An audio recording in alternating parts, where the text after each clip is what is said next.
This is a modern variant of Noah's Ark. It does not have any door. It's a postmodern variant of the Noah's Ark. It's a dystopic view of Noah's Ark. No doors to get in. Vi är on Kvarntorpshöjden in Närke. Good afternoon everybody, and most welcome to H684. And today we are going to talk about an Australian physiotherapist named Ken Ware, who come up with the most ingenious new method for treating a whole array of diseases and conditions. Among them being paralytic, Parkinson's, multiple sclerosis, fibromyalgia, lupus, tinnitus, I think, and things like Tourette syndrome, depression, both reactive and ongoing, among others. It's quite amazing, and the people come from all strands of life. Some are inborn, some have diseases, established diseases, and some people had accidents, and he seemed to work wonders with them. We're now looking at the theory that was made after the discovery. You need to put that into a format. That's a project we all agree on. Could be a good idea. What we need to remember that format would be the present stage of science, and it's not certain. We can't assume that it's going to cover for what you know in reality. We know that science always is going to be incomplete, but especially when it comes to medicine. We don't know what makes us move. We don't understand human movement, and there is actually a risk that we will never properly understand it. And part of that reason is chaos factors. Chaos theory came as a boom when Mandelbrot, for instance, showed that underlying this reality and being above this reality, we have a different system that we haven't until then been aware of. And that's not more than a whopping 50 years ago. And what he discovered were the fractals, quite amazing things. And case theory, which that is, plays a role here as well.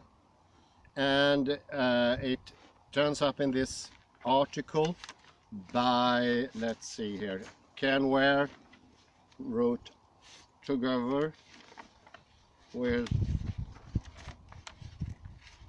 half a second, Susan Ross, I think it was, Sarah Ross, got the name right at least.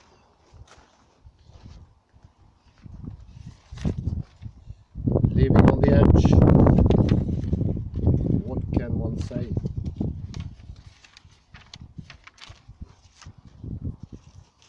So this is called Edge of Chaos Recursion Theory, and it is a theoretical orientation to system recursions, and this appears underutilized in biological system science, perhaps because of the notion is subject to many different interpretations.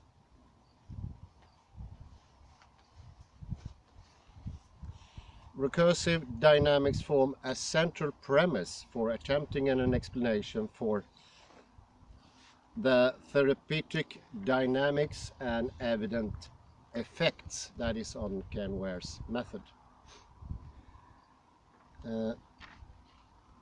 Alexander and Globis made an unrivaled chaos theoretical explanation of dynamic multi-scale cascades of recursions that in our view account for the why and how of absurd phenomena. Well, that's quick. let's see here, explicating recursively organized neural dynamics, their recursive vision of the brains between scales influence is a requisite explanation for us to include. The system's recursively embedded modularity accounts for a universal mechanism of self-similar neural dynamics extending from individual neurons to the whole brain. And this is of course the fractals playing in the game here. I mentioned the fractals in the introduction. Possibly my eyes saw it in the article and then mentioned it. Let's see. I would account for that. But of course, you can also read in the title, because it's recursion, and obviously fractals are recursive. That's what they do. They iterate themselves. They go back and back and back. And they are mostly level independent, although level can be something produced by them. There are no levels in the universe as we normally perceive. That's a secondary effect. This describes a system of poised at the edge of chaos that is neither too ordered and thus unchanging, nor too chaotic and so incoherent, where each subsystem has to strike a balance between preserving its own local states and transmitting influence to other subsystems. Smaller scale attractors correspond to diverse perceptual and fine-grained motor mechanisms, while larger scale attractors relate to the variety of cognitive, attentive and motivational states. It's starting to get quite interesting. He dwelled quite a lot into chaos theory. And I'd say on the surface it looks he's covered his purpose. Via Gregson, the complexity of cascading recursions across multi-scale system components and their associated itinerant attractors become evident when A, regarding the cascade as a slow, long feedback loop within which fast-forward loops are nested, during which B, transformation vary from one to one or one to many in producing C, both order structures and chaotic patterns. Extending functions built by others. Alexander and Globus explain how the multi-scale cascades of attractor changes are triggered in the global system. Its behavioral shifts go from limit cycle attractor to chaotic attractor.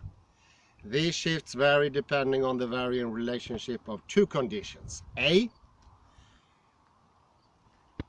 density of interaction within a neural system, and B, proportion of subsystem engaged in chaotic activity.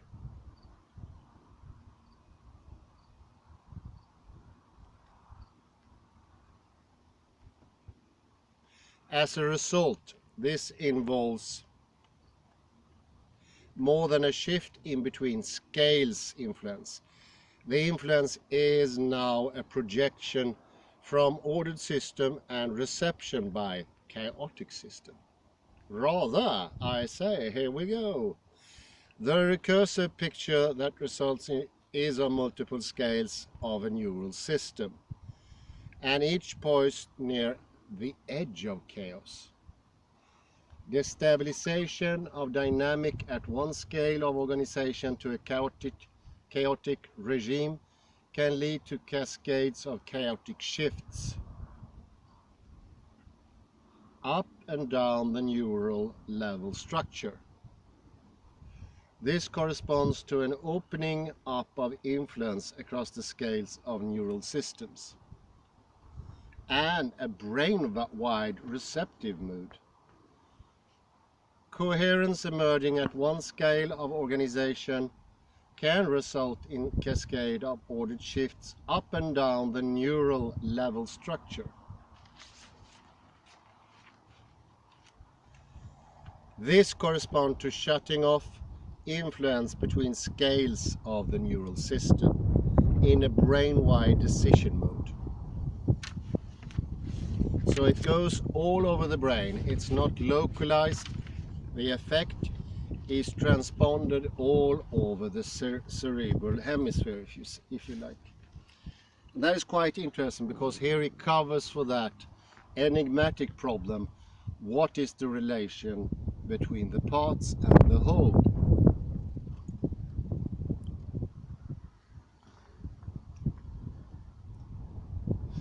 I'd say that's quite ingenious, actually. As indicated, such cascading shifts up and down the edge of chaos system transpire over different time scales, because long-term memory of the underlying process can be quite different. Functional correlates in the nervous system help account for the complexity when methods account for a partitioning of the system's parameters to encode time varying partitions of the ensemble density. The first set of system quantities that change rapidly and could correspond to neural activity or electromagnetic states of the brain, and change with a time scale of milliseconds. The second set change more slowly over a time scale of seconds. These could correspond to the kinesthetics of molecular signaling in neurons. The third set that change slowly, like long-term changes in synaptic connections during experience-dependent plasticity or deployment of axons that change on the neurodevelopmental timescale. Recursive dynamics form a central premise for attempting to explain what the system is doing during the therapy's dynamics. This premise is especially important in a system's biology perspective, since the dynamics do not evidence any privilege level or scale of causality due to multiscalar biological relativity. Information theory gives insight into how the information is dynamically processed throughout these shifting cascades across the holonic multiscale stratification of complex system, and provides our final theoretical orientation.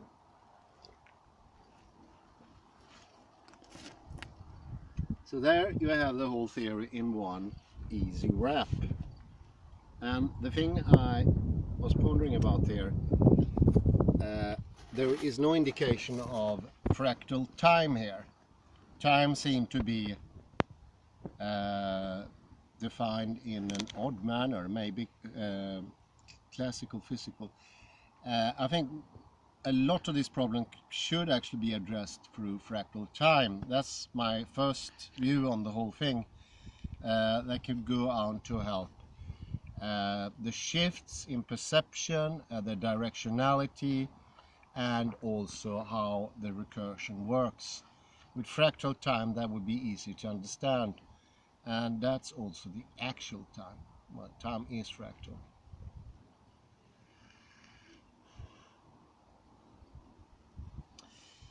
And there is a very interesting picture here as a sort of image of the 9 echelons of decider subsystem in higher mammals. So one could actually say that we human beings, including higher mammals, do have several levels of decider system. And they are one by one constituting a separate, localized, strange tractor system. But they are organized in concert. It's almost like to say that we have different consciousnesses, but they are consorted.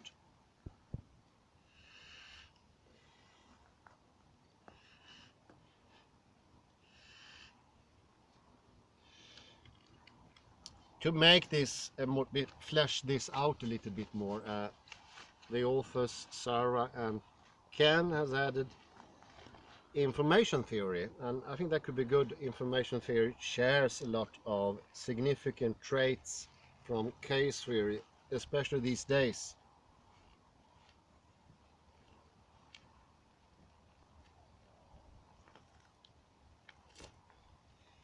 Let me just go through this quickly. Information theory. Our orientation from information theory focuses on how the human system and its subsystems dynamically process information hierarchically, hierarchically and recursively. Hierarchically is the whole order. Hierarchically, you already know what that is. And recursively, we already discussed getting back, the feedback. We discussed information and its processing, bypassing debates about distinction between computation and information processing, which are different but often treated otherwise. This field asserts that information cannot exist in a vacuum, but has a physical substrate and therefore is physical. So, see information as being physical. And that we discussed quite a lot. Is meaning, is information physical? Are words physical? Yeah, they have to be. It doesn't make any sense otherwise. Otherwise you'll be stranded with a paradox that's unsolvable. So definitely, yes, information is physical. Like words are physical. They cause effect, therefore they are physical. That's how we define physical. Something to have effect. But their nature are, of course, different. Not in essence, but different in degree. And that's important to remember, that words, meanings, information are of a similar nature as the physical, but they are of a different degree. And we shouldn't forget father and son Bohr said the only interesting effect is coming from information. That's another way of looking at it. They saw that there were a lot of doctors that treated existence without any influence or power or force as being real, and that should be avoided at every price. That sort of materiality doesn't have a purpose. We discovered that 1927. It lingers down, lingers on. It lingers actually on in ordinary language. People have a perception that there's such a thing as matter without any information. So it's even a bit more than it's written here. It's development in this thinking has gone quite far.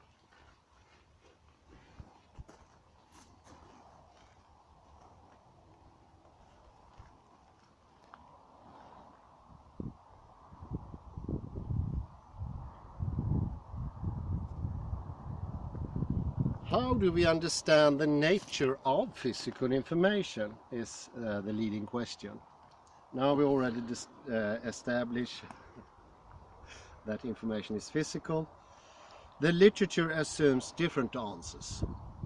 We consider it useful to separate and then integrate physical and psychological information. Thus, as others have done, we had to put a view on the sunset here. It's absolutely stunning. Look at the clouds. I don't know if they're going to be visible in this little camera, but it's absolutely astonishing. Could you put in a short break there, Kalle, please, if you'd be so kind? The literature assumes different answers. We consider it useful to separate and then integrate physical and psychological information. Thus, as others have done, we can distinguish between information and the meaning or significance assigned to it. We say that the meaning-making process includes it, in Adami's terms, the capacity for processing information. The significance determination involved in meaning making demands the capacity to do so and results in generating further physical information. In living systems theory, information in the Shannon-Hartley sense is the degree of freedom to choose among signals, symbols, messages, or patterns to transmit. Whether one uses implications of Miller's echelons of decider subsystems or some other premise, clearly the choice process is very different from the whole human for the cells comprising its system. A matter of scale, structure, process, component, and function. The surface appearance on disparate common properties between and across scale, structure, process, component, and function may be one reason some members of related disciplines mentally construct a physical psychological divide. You see here, if we start to say that information would not be physical, we end up with a problem. And that problem is exactly the same problem that Jan spoke about yesterday. How on earth could we connect N1 to T1 and T2 to N2? It wouldn't be happening if we think of information as being non-physical. And where, in which universe do information in that case reside, if information is of a completely different nature? And that's a gigantic problem. And I would say that forbids you to use information of being otherworldly without you explaining in which world, in what way can it influence things here on Earth. And nobody can do that. It's a thing lingering on, and it's actually does harm to science these days to think of information as something otherworldly, not of this world, so to speak. And it's quite astonishing. It was killed in 1927. We know for a fact information is physical. Been evident for almost 9 decades. Taste that. Well, how about them apples? A surface appearance of disparate common properties may between and across scale, structure, process, component, and function may be one reason some members related disciplines mentally construct a physical psychological divide. While non-linear psychophysics, never heard about that, interesting, Gregson never assumed such a divide, and more recent work reconciles the paradox of bridging the perceived divide between objective and subjective information. Because Shannon ignored meaning, his theory could not account for the origin of new information, and reliance on the inheritance from Shannon seems to inhibit integrated system information understandings. Rocky's models posit that information always has two parts: objective sign and subjective referent. We do recognize that one. These constructs reconcile confusions in the literature. The new association between a sign and a referent is the meaning assigned by the organism to them and is stored by the system as new information. New representations in the brain and associated subsystems. Those subsystems we just mentioned. Physical interaction at each scale depend on information because each level of nervous system is an information linked to the organization of action. Yes. every dimension of the system is taking in processing, transmitting information at all the concurrent time and space scales. With information transmission across and between such scales, such complex flows of information would appear to necessitate recursions through the system. Yes, in light of this and related information theoretic orientations, we refer to information in an integrated sense when we draw from this field in our hypothesizing. Tough word for Swede. We don't like syllabus where the stress is in the first, second and third syllable. That's difficult for us. It is amazing the similarities between what we spoke about yesterday, the combination of neurons and muscular power, action and intention, and the problem also about the idea. It's an idea actually that information is non-wordly, whereas the idea that information is physical is, I wouldn't even say it's an idea, it's obvious, it's that way. But I think I'll wrap it up here. It's very, very interesting with Ken Ware, and I'm more than happy to continue with him. And good job on the theoretical framework. That was really well done. They had excellent help, and Sarah Ross is seen to be a very sharp knife in the box. Thank you and goodbye. Thank you.